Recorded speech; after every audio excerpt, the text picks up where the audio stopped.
Welcome to week 4 of my summer series, all about mistakes that I am seeing in the TPT world that I don't want you to make. And today is all about covers and thumbnails. I have had episodes all about this, but I'm still seeing so many mistakes. And so I want to talk about the main ones that I'm seeing. And then I have some homework for you at the end, so make sure you stay tuned until the end. So, covers. Here's what you want on your cover, okay? I'm going to give you a formula. Big, bold title. That is the topic of your resource or the holiday of your resource. Okay, so here's what I mean. St. Patrick's Day, fractions, um, verbs and nouns, or parts of speech. It's really hard for me to think of anything other than math. Conjugating verbs in Spanish. You would want to shorten that, but you want it to be the main thing that your resource is about.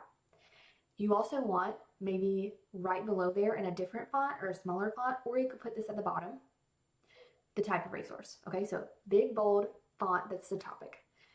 Then you want the type of resource. Is it task cards? Is it a game? Is it a full unit? Is it a curriculum? Is it a maze? What type of resource is this? And then you want 1 to 2 there's lots of different ways you could say it, but attention grabbers or value grabs. So like, is this differentiated? Is it for 3rd and 4th grade? Does it have 160 pages? Is it print and go? Although I will say so many people use print and go, and like most of the resources on TPT are print and go, so I would probably steer away from that and do something that's better. Is it editable? That's a great one. Editable, differentiated, the grade level it is, how many pages it is, how many activities does it include, 1 to 2 of those. I like 1, but if you want to do 2, you can. No more words than that though. Topic, type of resource, 1 to 2 value grabs. Make sure all the font is big. I want you to look at it on your computer and then go like 10 feet away from your computer. And can you still read it? If not, it's not big enough. Okay?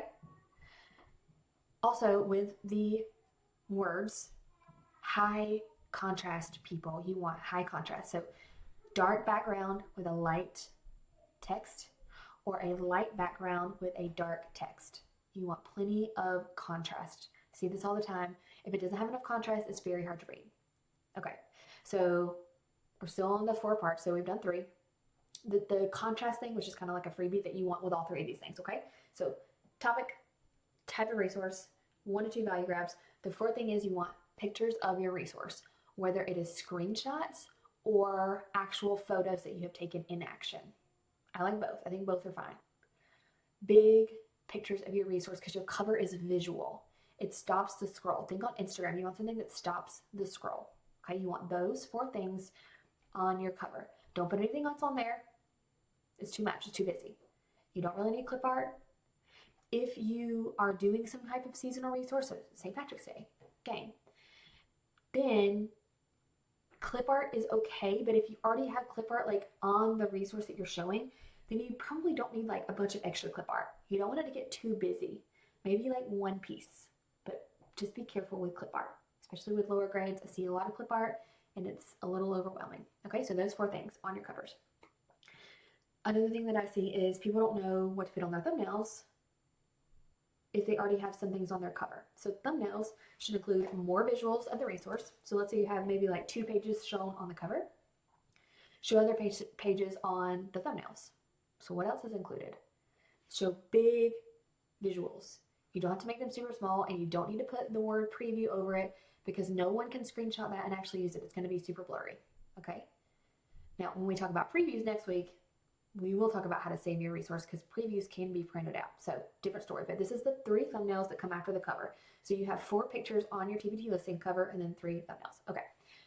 On the thumbnails, some things that you can put are what's included. So if this is like a notes and worksheet set, it has guided notes, practice worksheets, answer keys, video lessons, and you can put like check boxes.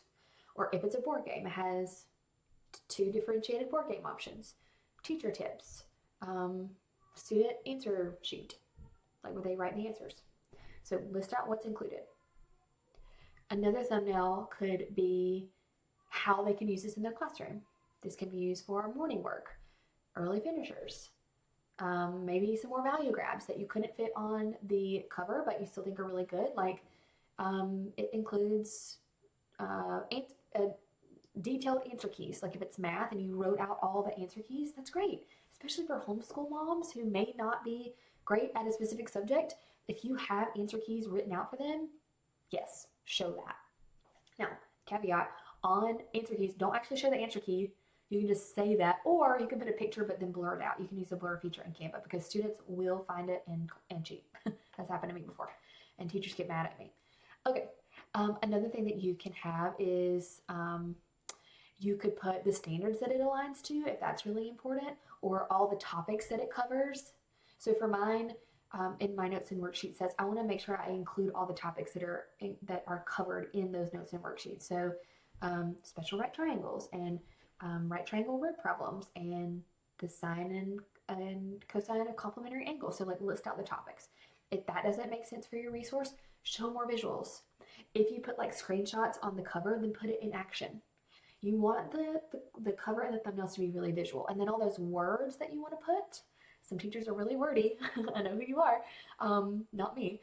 I would rather not write words. I want bullet points, but I see this a lot with ELA teachers. They want a lot of words, which is great, but save that for the preview and the description. Okay, so visuals. Now, here's your homework for this episode. I want you to go to my TikTok. If you don't have a TikTok, maybe get one. I do know that TikTok is a little controversial. I stayed away from it for a long time, but I really do like it now, and it's a good community there. Go to my TikTok at Lindsay Bowden, or maybe it's Lindsay.Bowden. Just search Lindsay Bowden, you'll find me. And I have a series where I have taken covers that people have done in my program and I audit them and update them so you see the before and the after. That visual of what people are doing wrong versus how I think they should do it is going to help you so much. So go watch all those. I've been adding to them as we go. And I think that'll really help you with your covers and thumbnails. All right, I'll see you guys next week. Bye-bye.